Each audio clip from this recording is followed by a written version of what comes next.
যার 1,00,000 টাকা আছে তার উপরে জাকাত ফরজ। এই 1,00,000 টাকা যার 1 বছর ধরে তার কাছে পড়ে থাকবে তার উপরে জাকাত দেওয়া ফরজ। আর জাকাত লাখে কত টাকা অনেকে প্রশ্ন করে। 1,00,000 টাকায় 2.5% জাকাত দিতে হবে। 2.5% কত? 2,500 টাকা, 2,500 টাকা, 2.5%। তাহলে যাদের 4 লক্ষ টাকা আছে সে কত টাকা দিবে? 10,000 টাকা দিবে।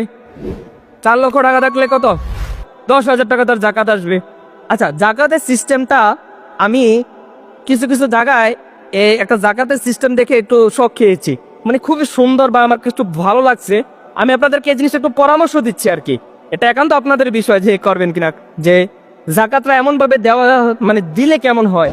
যে মনে করেন আমাদের এলাকার মধ্যে 30 জন ব্যক্তি আছে যাদের 4 লাখ 5 লাখ টাকা করে আছে, তো মনে করেন তার জাকাত হচ্ছে 10,000 টাকা করে। এখন 10,000 টাকা করে যদি 30 জন ব্যক্তি দেয় তাহলে কত টাকা আসে? 3 লাখ টাকা। এখন 3 লক্ষ টাকা দিয়ে আপনি দেখেন আপনার এলাকার মধ্যে সবচাইতে গরিব কোন ব্যক্তিটা আছে।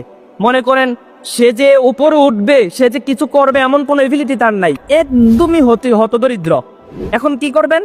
তার ঘরের মধ্যে যদি মানে কাজকর্ম করার মতো কোনো উপযুক্ত ছেলে থাকে, হয়তো তাকে বিদেশে পাঠিয়ে দিতে পারেন, বা এই টাকাটা দিয়ে তাকে একটা গাড়ি কিনে দেন, বা তাকে একটা দোকান মানে একটা দোকান দিয়ে দেন, একটা ব্যবসা ধরিয়ে দেন।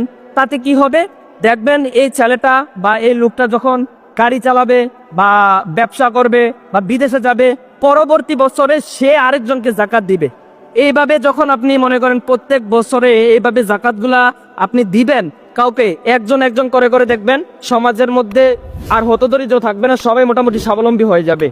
এখন আপনি মনে করেন আপনার 2.5% জাকাত, আপনার 1 লক্ষ টাকা আছে, সাপোজ এই 1 লক্ষ টাকার 2.5% 2,500 টাকা জাকাত আপনি কাউকে দিলেন।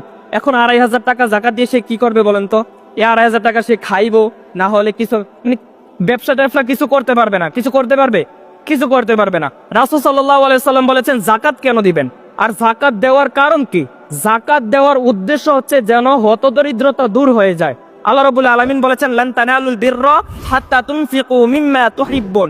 তুমি তোমার সবচাইতে প্রিয় জিনিসটাকে আল্লাহর রাস্তায় ব্যয় করে দাও। তাই জাকাত কিন্তু দিতেই হবে আপনি, কারণ আপনার উপর জাকাত ফরজ। আমরা অনেকে কি করি জানেন? জাকাতের সময় লুঙ্গি দেই, শাড়ি দেই, আছে না শাড়ি লুঙ্গি, তার দামি দামি লুঙ্গি না, এমন এমন লুঙ্গি একবার পরার পরে এই লুঙ্গি আর পরা যায় না, এমন লুঙ্গি দেয়। আর শাড়ি মাশাআল্লাহ, এই শাড়ি একবার ধুইলে এটা কি শাড়ি না কাগজ, এটা আল্লাহ সুবহানাহু ওয়া তাআলা জানে। কিছু কিছু দোকানের সামনে দেখবেন সাইনবোর্ড লাগিয়ে রাখে যে এই দোকানের মধ্যে শাড়ি লুঙ্গি পাওয়া যায়, কিন্তু কিছু কিছু দোকানে দেখবেন আপনি মার্কেটে গেলে। এগুলা করবেন না। শাড়ি লুঙ্গি দেওয়ার কথা আপনাকে কে বলেছে? আপনি শাড়ি লুঙ্গি কেন দেন? আপনার জাকাত পরে যেটা হচ্ছে ওইটা দিয়ে দেন। আপনি শাড়ি লুঙ্গি দিচ্ছেন, এদিক দিয়ে ভিডিও হচ্ছে, ওইদিক দিয়ে ভিডিও হচ্ছে, আপনি জাকাত দিচ্ছেন, সবাই দেখছে, তো কি হচ্ছে? লাভ হচ্ছে কি? আপনি ফাও খাও, এই টাকাটা না দিয়ে আপনি এর কাছে রেখে দেন, এটা আরো ভালো। আমি বলছি মানে এই শাড়ি লুঙ্গি না দিয়ে টাকাটা আপনার কাছে রেখে দেন।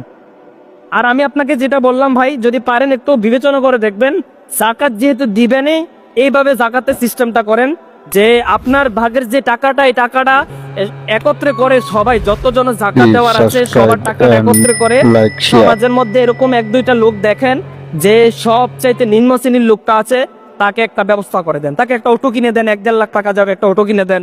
বা তাকে একটা দোকান দিয়ে দেন, ছোটখাটো একটা দোকান দিয়ে দেন, হ্যাঁ। বা তাকে বিদেশে পাঠাতে পারেন, মানে একটা ব্যবস্থা তাকে করে দেন যেন সে দাঁড়াতে পারে, কিছু একটা করতে পারে। দেখবেন পরবর্তী বছরে সে অন্যজনকে জাকাত দিতে পারবে।